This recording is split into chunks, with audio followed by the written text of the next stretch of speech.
Afghanistan, a war which cost the lives of nearly 15,000 young Soviet conscripts and an estimated 1 million Afghans.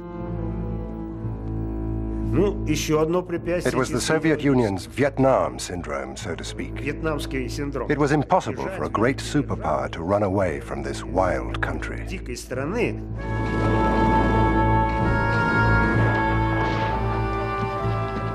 The United States supplied billions of dollars of weapons to unlikely allies, Islamic fundamentalists.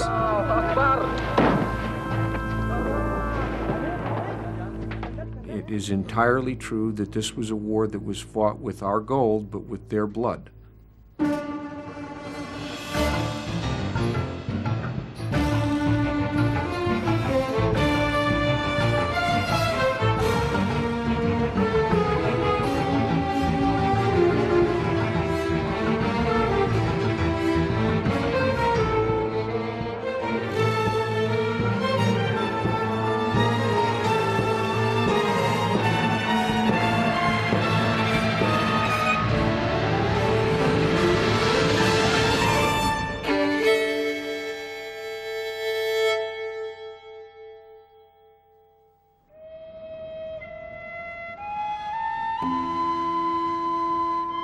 The Panjshir Valley in the Hindu Kush Mountains of Afghanistan, a rural, traditionally Islamic country of 15 million people.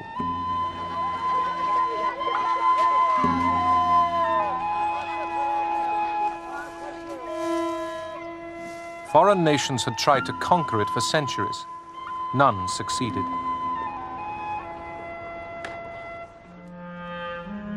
But civil war and years of Cold War conflict would bring the people of Afghanistan a terrible toll of death and destruction. In the 1970s, Afghanistan became a focus for superpower rivalry. Close to the Persian Gulf's oil and the Indian Ocean ports, it bordered Iran in the west and Pakistan in the south and east. In the north, it shared a border with the Muslims of the Soviet Union's Central Asian republics. To Moscow, a friendly Afghanistan was vital.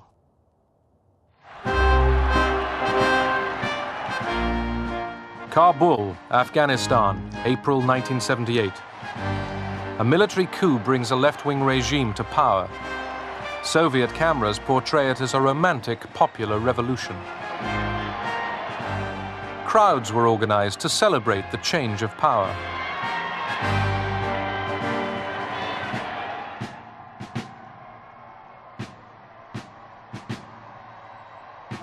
Nur Mohammad Taraki, Afghanistan's new leader, looked to the Soviet Union for support. Moscow sent hundreds of Soviet advisors to advance socialism.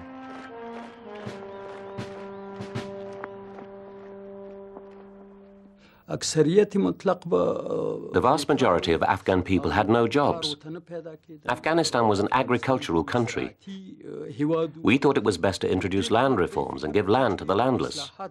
It would enable them to work their own land and raise their standard of living. The left-wing regime set about reforming Afghanistan by decree. Land was taken from large owners and handed to the peasants who worked it.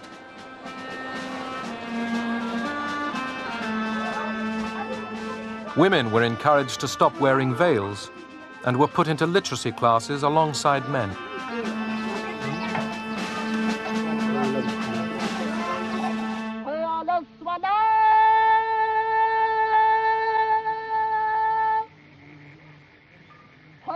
In the countryside, the reforms were seen to threaten ancient customs and the authority of the Islamic priests, the mullahs.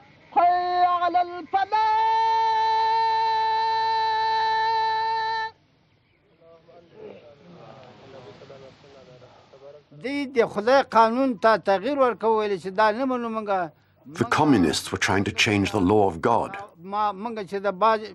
They wanted to destroy Islamic traditions, to rid Afghanistan of poverty and make everyone equal.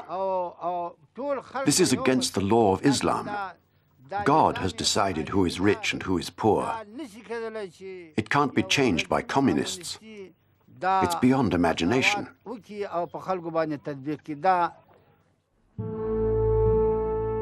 To counter communist efforts to spread their new doctrine, opponents of the reforms burnt down schools and universities. Thousands of Afghans fled to Pakistan to avoid the revolutionary turmoil. Resistance was growing throughout the country. Brezhnev and the Politburo tried to talk sense into Kabul. We couldn't understand how they could build socialism in just 5 years. We said, you can't do that. We've been building socialism for 60 years and we're still not finished. But they thought it was us that had got it wrong. Naivety was coming out of their every orifice. It was in their every word. In neighboring Iran, crowds joined the call of the Afghan resistance for a jihad, or holy war, against the godless communists. Other Islamic countries took up the cry.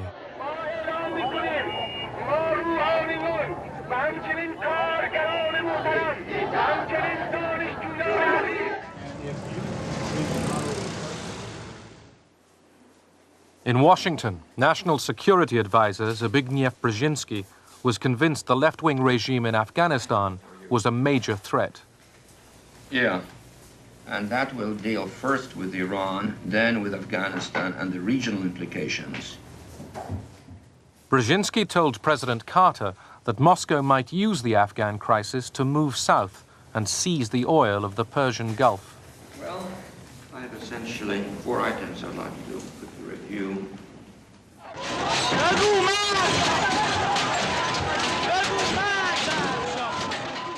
Brzezinski's fears for the stability of the region gained weight when mass demonstrations in Tehran led to the overthrow of the Shah of Iran.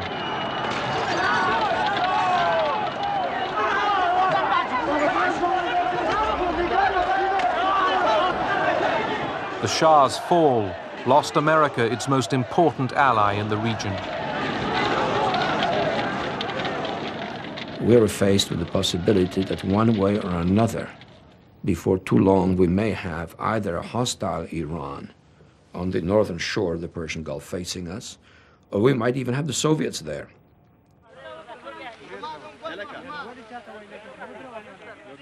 The Islamic groups fighting the communists received covert American aid for the first time in July 1979. President Carter began by sending communications equipment. The rebels called themselves the Mujahedin, the soldiers of God. They were mostly peasants, organized by village mullahs and landowners. Many of their weapons were captured from the communist regime. From the refugee camps in Pakistan, recruits for the jihad walked for days across the mountains to reach the fighting. Ranged against the Mujahedin was a mechanized, Soviet-trained Afghan army.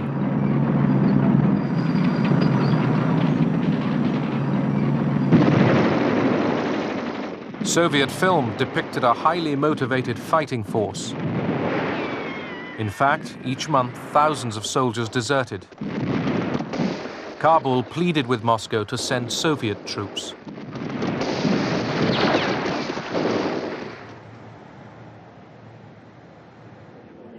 In the Kremlin, Soviet leaders repeatedly met to discuss the Afghan crisis. After mobs massacred Soviet advisors and their families in Herat, Kabul's request for Soviet troops moved up the agenda. The Afghans wanted us to introduce a limited contingent of Soviet troops to guard military bases. They just couldn't cope with the Mujahideen themselves.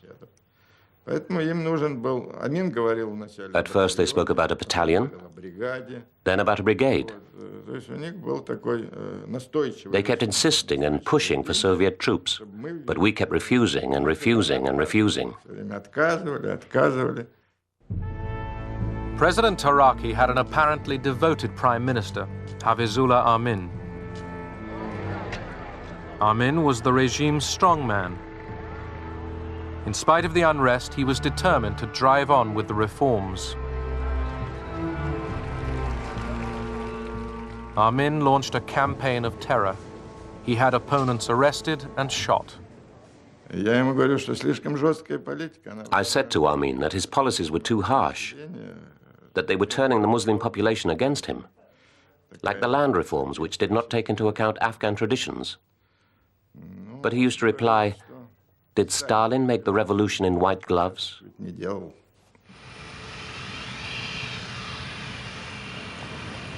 Afghan President Taraki flew to Moscow to discuss with Soviet leader Leonid Brezhnev how to curb Armin's excesses.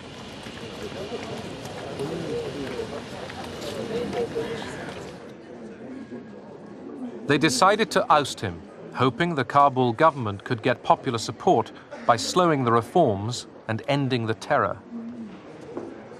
Moscow's secret plans leaked out. When President Taraki returned to Kabul, Armin had him seized and executed.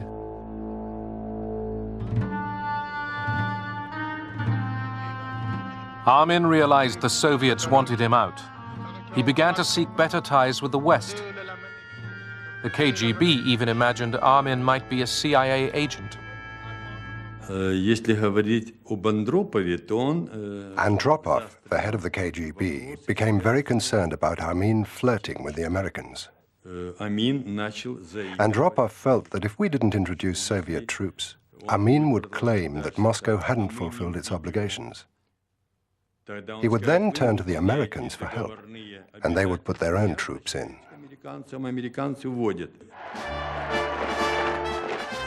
In Moscow, the arguments were mounting in favor of using an invasion to remove Armin. In the past, Soviet military action to topple troublesome foreign leaders had worked in Hungary and Czechoslovakia.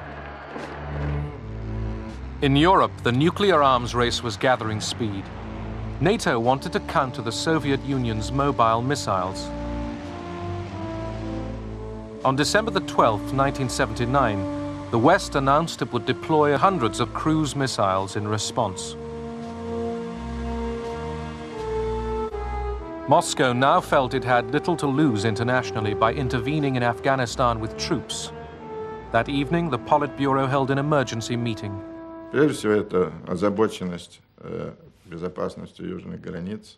Our major concern was the security of the southern borders of the Soviet Union.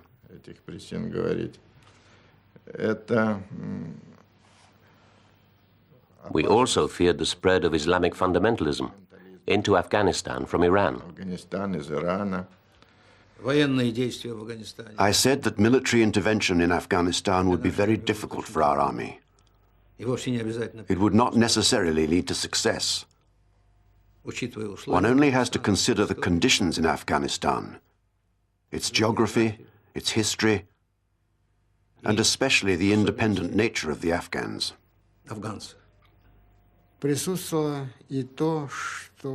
We also felt that if we didn't go into Afghanistan, then some other countries would.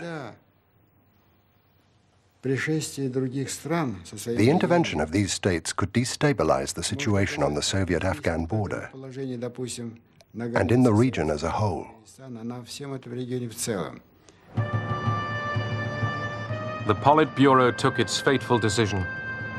By December 25th, 1979, tens of thousands of men in tanks and trucks started to trundle across the border. Moscow hoped they could complete their mission within weeks. The old royal palace on the edge of Kabul was Prime Minister Armin's favorite residence. KGB special forces stormed the building. Armin tried to hide, but they shot him dead. Moscow replaced Armin with a more manageable leader, Babrak Karmal. Since the Cold War started, the Soviet Union had never invaded a country beyond the borders of the Warsaw Pact. Now, Soviet forces were stepping across the line. The implications of the Soviet invasion of Afghanistan could pose a most serious threat to the peace since the Second World War. The vast majority of nations on earth have condemned this latest Soviet attempt to extend its colonial domination of others. I had to put restraints on the Soviet Union. One of them was to issue a public statement that if the Soviets did invade either Pakistan or Iran or Iran out of Afghanistan, that I would consider this a personal threat to the security of the United States of America, and I would take whatever action I desired or considered appropriate to respond. And I let it be known that this would not exclude a nuclear reaction. The military intervention of the Soviet Union cannot be justified.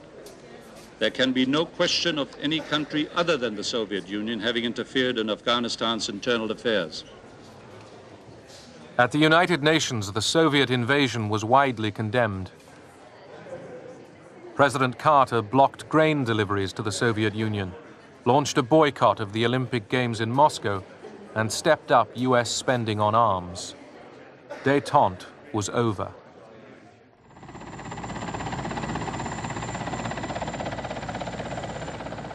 US National Security Advisor Brzezinski flew to Pakistan to set about rallying resistance.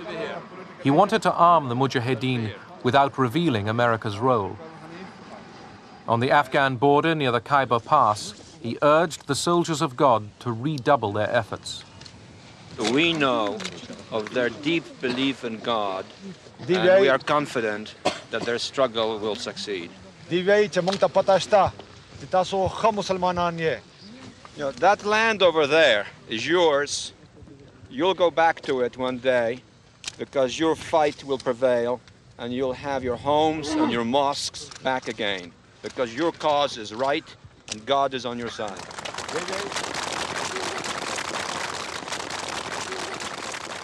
The purpose of coordinating with the Pakistanis would be to make the Soviets bleed for as much and as long as is possible. Do we know whether any Soviet units have reached these border posts? No. They're holding back. They are holding back. We started providing weapons to the Mujahideen from various sources again. Some, for example, some Soviet arms from the Egyptians and the Chinese. We even got Soviet arms from the Czechoslovak communist government, since it was obviously susceptible to material incentives. And at some point, we started buying arms for the Mujahideen from the Soviet army in Afghanistan, because that army was increasingly corrupt. Brzezinski sought the help of General Zia al-Haq, Pakistan's military ruler. Pakistan always had a keen interest in Afghanistan. Pakistan wanted a friendly and strongly Islamic neighbor. The US Congress had earlier cut US military aid to Pakistan. General Zia had a bad human rights record. He was developing a nuclear bomb. He had failed to curb drugs trading. Now, the Americans set aside their displeasure. I think we had a double standard with respect to the Pakistanis. And we knew that there were big problems with drugs and that there were big problems with nukes. And we were prepared in various ways, in any way that we had to turn Nelson's eye to those problems, as long as the Afghan resistance was being supported via the government of Pakistan, and that's what we did. In Afghanistan, the Red Army guarded cities, roads, and airports, leaving the Afghan army free for combat. By 1980, almost 100,000 Soviet troops would be deployed around the country. It was a civil war, but many of the Soviet conscripts were told they were coming to Afghanistan to confront Americans. After we took our first Afghan prisoners, we started to realize that the Americans were not there. We said, Americans? What Americans? They're not here. But the KGB officers said, oh, they're in the rear. They're advising the Mujahideen just like we advised in Cuba. Maybe they're teaching them how to fight. But the more operations we carried out, the more we realized that the Americans were not there.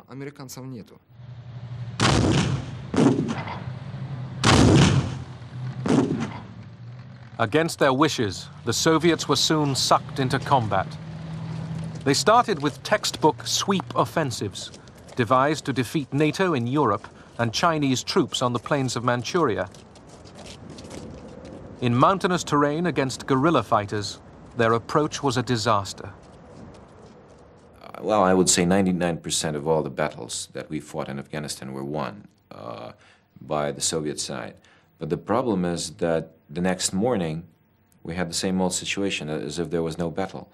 Mujahideen were again in that village where we thought we destroyed them just the other day. So it was an absolutely useless war. I, Ronald Reagan, do solemnly swear that I will faithfully execute the office of President of the United States. That I will faithfully execute the office of President of the United States. A fervent anti-communist, Ronald Reagan won the 1980 election with an image of forceful leadership and a promise to rebuild U.S. military might. To many Americans, Carter's foreign policy had seemed weak. Reagan stepped up aid to the Afghan rebels.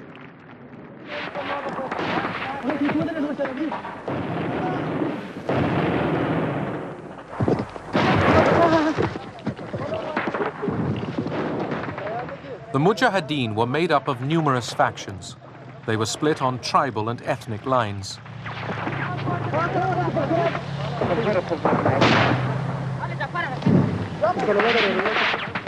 When the Mujahideen weren't fighting the Soviets, they sometimes fought each other.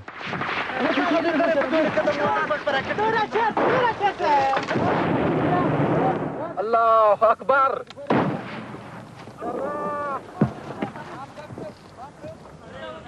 The Mujahideen often captured military equipment in working order, but were so disorganized that within hours it would be made useless by looting.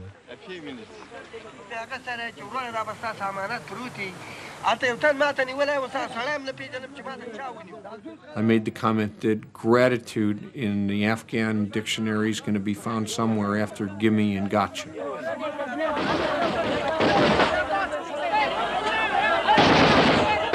On the other hand, there was a constant undercurrent of understanding that while we were providing the means to wage this war, they were waging it. And that it is entirely true that this was a war that was fought with our gold, but with their blood.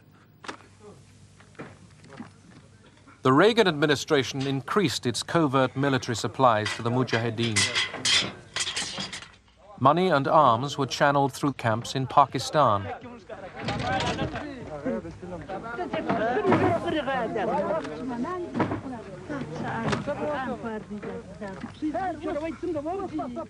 By controlling the way aid was distributed, the Pakistanis hoped to install a fundamentalist regime in Afghanistan. They favored the extremist Gulbuddin Hekmatyar. The Pakistanis then needed to have people that they could manipulate. It is for that reason that American aid, whatever it was, and in the early period it was minimal, later it became more significant, was essentially directed by the Pakistanis to Gulbuddin at the expense of other groups. The arms were not distributed fairly. Despite our military successes, Pakistan only gave us 8 missiles. For 2 years, they cut all aid to my group. The Pakistanis had their own agenda. They gave the lion's share of weapons to the hardliner, Gulbuddin Hekmatyar.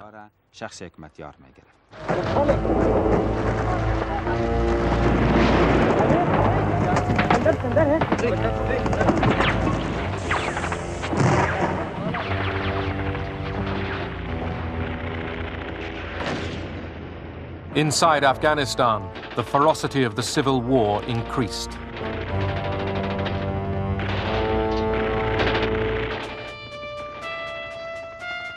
After heavy casualties, the Red Army changed tactics. They abandoned massive armored sweeps and took to the air. Soviet commandos would be dropped in by helicopters to cut the Mujahideen's escape routes.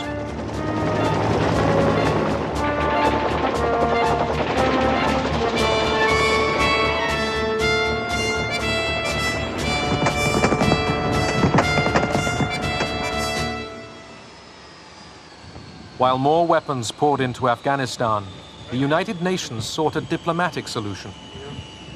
Under-Secretary Diego Cordoves tried to broker a deal for the Soviet Union to withdraw if military aid to the Mujahideen was stopped. His shuttle diplomacy made little headway with Afghan President Babrak Karmal.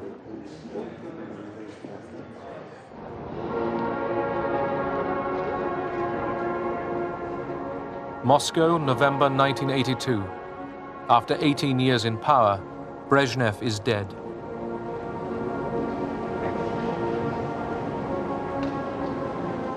The state funeral was used for a new Afghan initiative. After the ceremony, Yuri Andropov, the new Soviet president, told Pakistan's foreign minister that he might accept the United Nations plan. But the Americans didn't trust Andropov.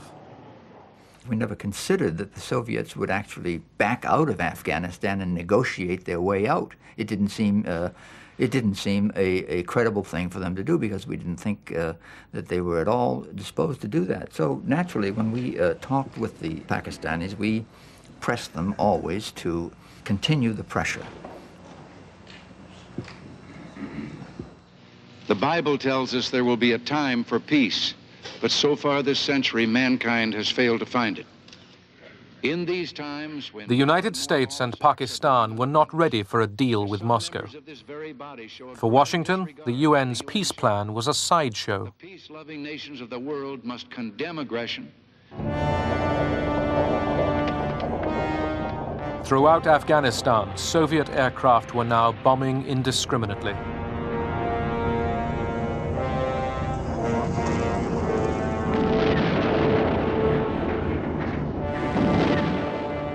They pummeled village after village into oblivion.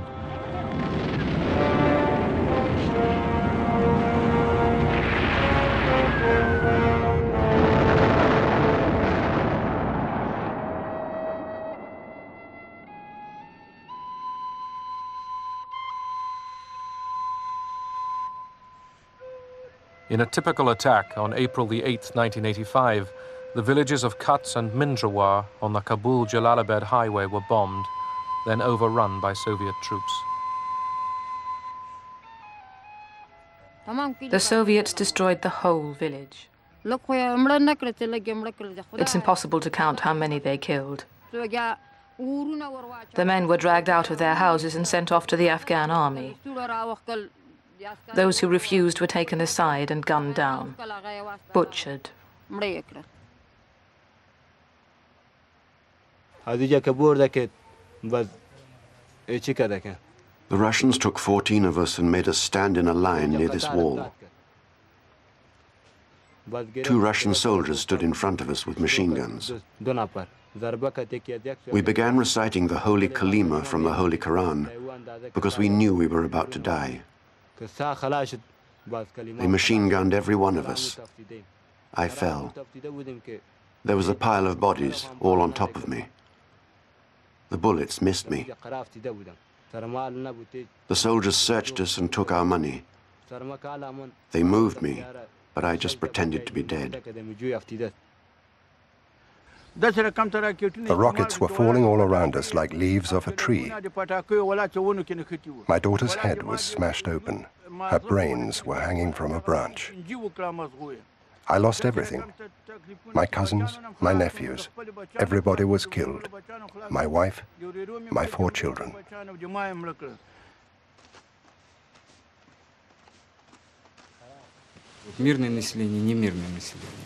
There was no such thing as a peaceful population.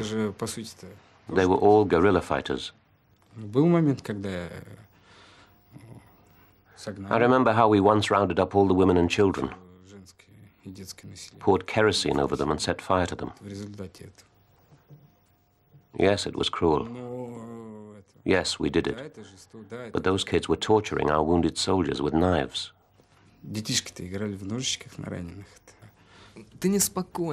When you kill, you don't feel calm. You just feel indifferent. You're paranoid. You lose your morality. You become very cold-blooded. Your soul grows cold because you're confronted with something you don't like doing. A young soldier might kill just to test his gun. Or if he's curious to see what the inside of a human being looks like. Or what's inside a smashed head. But there is also the fact that if you don't kill, you'll get killed. It's a feeling of being drunk on blood. Often you kill out of boredom or because you just feel like doing it. It's like hunting rabbits.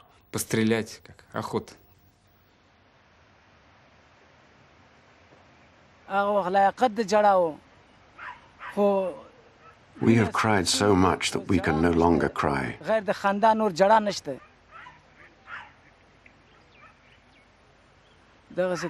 Even if we do cry, who will wipe away our tears? So you see, there's nobody to turn to anyway. We can only pray to God to take our revenge for us, because we are helpless.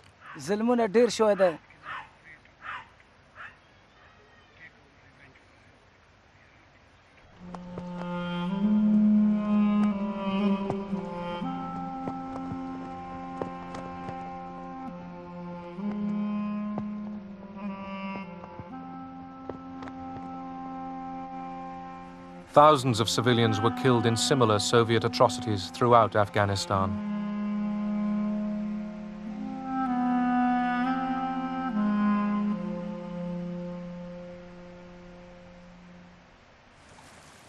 The Mujahideen committed their own war crimes, often executing Soviet and Afghan prisoners in cold blood.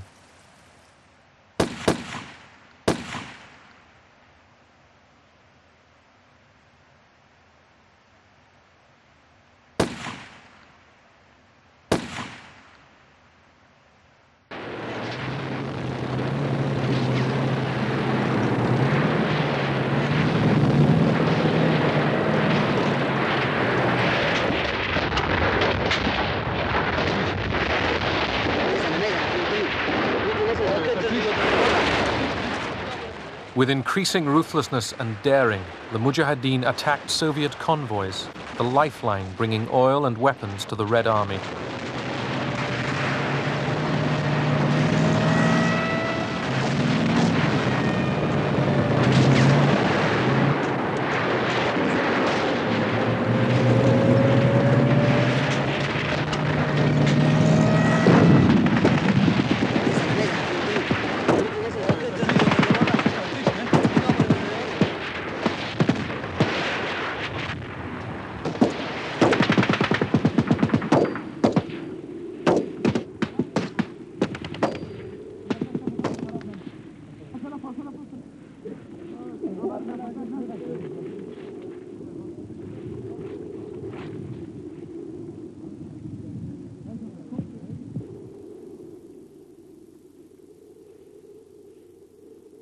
The toll of Soviet dead rose to as much as 2,000 a year. Вспоминаю, что было тяжелой прошедшей порой. Помню зарево свет. Many Soviet conscripts were raw recruits sent to Afghanistan after only 3 months of basic training. Sickness, drunkenness, and drug abuse sapped the army's strength. The wounded got minimal care. The war seemed pointless.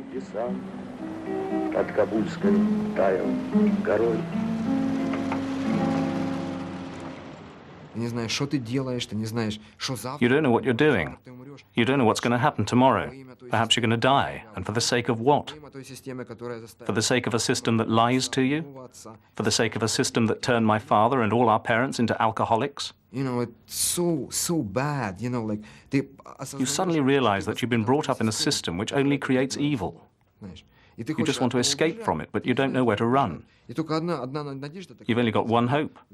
To eat half a kilo of opium, go to sleep and never wake up. Солдаты дружественных армий. Их часто можно видеть рядом, и в минуты отдыха, и в бою, и в День добровольного труда, Хашара, как его здесь называют.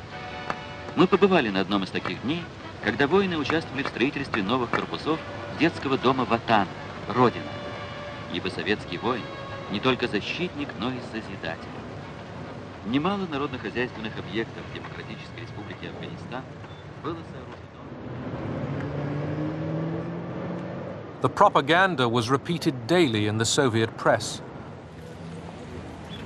Returning veterans began to reveal the Soviet troops' true role. But Soviet newspaper readers searched in vain for accurate reports. Basically, it was total disinformation of the Soviet public. Soviet soldiers were not fighting a war, the propaganda said. They were building schools, kindergartens, roads, and guarding caravans with food. That's it. In cemeteries across the Soviet Union, the cost of the invasion became impossible to hide. Many Russian mothers lost their only child. A military officer came to me. He said, "Try to be brave. Your son has died."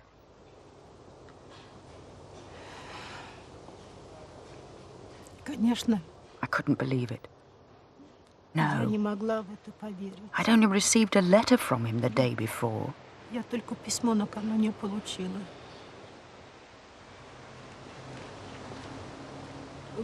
I didn't try to open the coffin myself. My brother wanted to, but we were not allowed.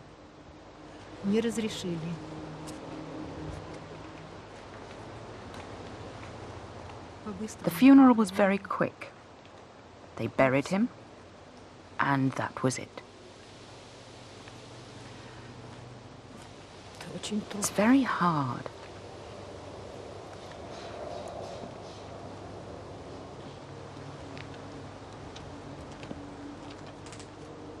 I wasn't allowed to write on his gravestone that he died in Afghanistan.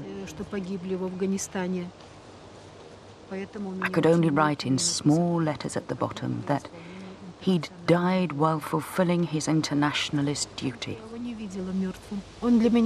I didn't see him dead. So to me, he's still alive. At every doorbell, I think my son has come back. I don't believe he died.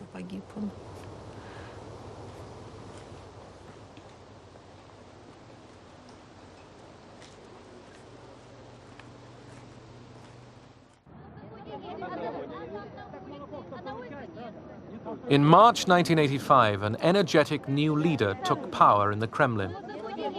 As Mikhail Gorbachev met crowds of Russians on tours around the country, opposition to the war could finally be expressed in public.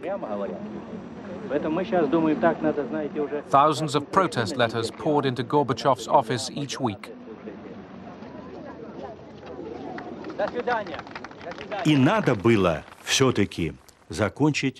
We had to finish this war, but in such a way that the Russian people would understand why tens of thousands had died and tens of thousands had become invalids. We had to explain what it was all for. We couldn't just run away from there in shame. No. We needed to find a process. There was an obstacle, an ideological one. It was our Vietnam syndrome. It was impossible for a great superpower to run away from this wild country, like the Americans in Vietnam. It would damage our prestige. The United Nations envoy, Diego Cordovez, was told by Gorbachev that the Soviet Union would consider withdrawing under a UN agreement. The emerging issue was what kind of government would run Afghanistan if the Soviets left.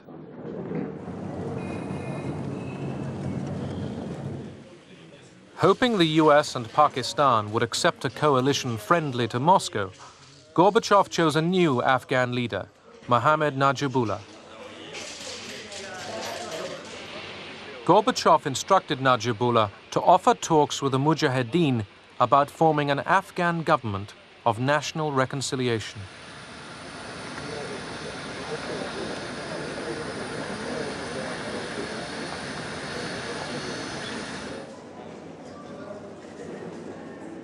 Gorbachev and his peace initiatives were applauded in Moscow, but not yet accepted in Washington.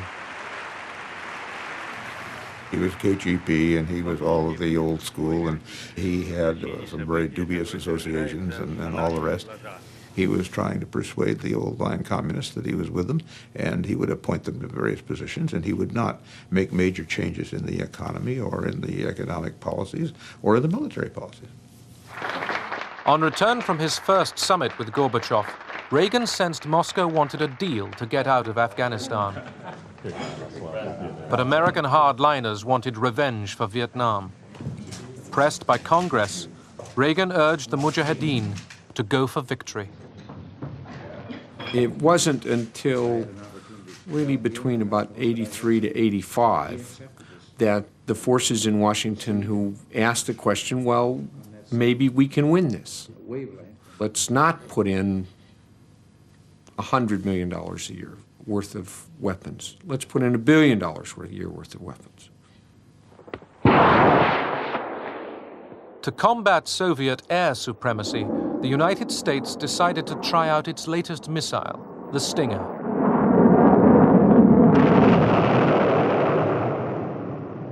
Field trials like this looked impressive as the shoulder-fired missile locked onto its target. By sending state-of-the-art American-made Stingers to the Mujahideen, Washington was making plain that America was directly involved in the Afghan war.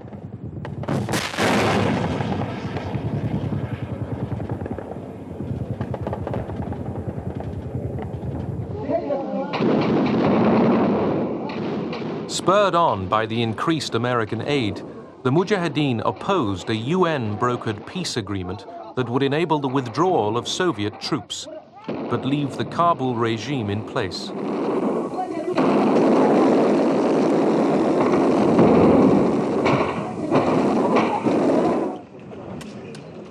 Signed in Geneva, the 1988 peace agreement barred further military aid to either side in Afghanistan.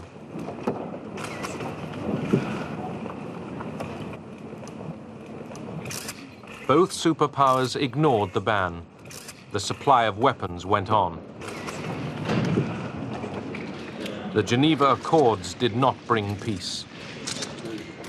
Our basic feeling was that what the Russians were talking about was a way to get the resistance and the opposition of the West off their back, so to speak, and that they then would be free to pursue other methods of dominating Afghanistan, and that's what we did not want to have happen. The Americans didn't want a trace of Marxism left.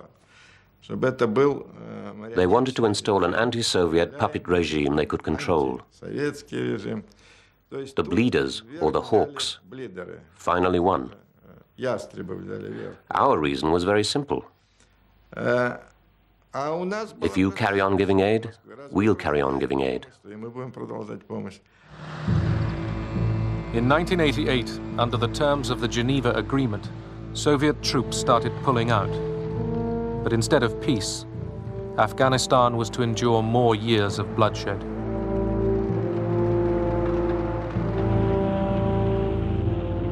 Fighting among rival groups of Islamic fundamentalists continued to destroy the country long after the Cold War was over.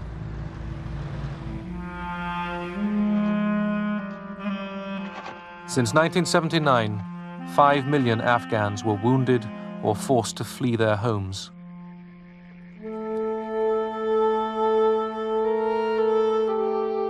Almost 15,000 Soviet soldiers were killed. 1 million Afghans perished.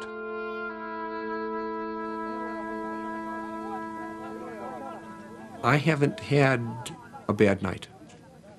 It's not because I'm without feeling for, or without understanding of how much agony goes along with war. It's just that this was such a contribution to the end of what was otherwise an evil that inflicted other kinds of pain on so many other people that, on balance, it was worth it. Сейчас The Afghan people have become the main victims. The Afghans are now fighting each other. Of course, they have plenty of internal reasons for that. But at the same time, it's because of a legacy which started in the 1970s that they are now fighting each other with American and Soviet weapons.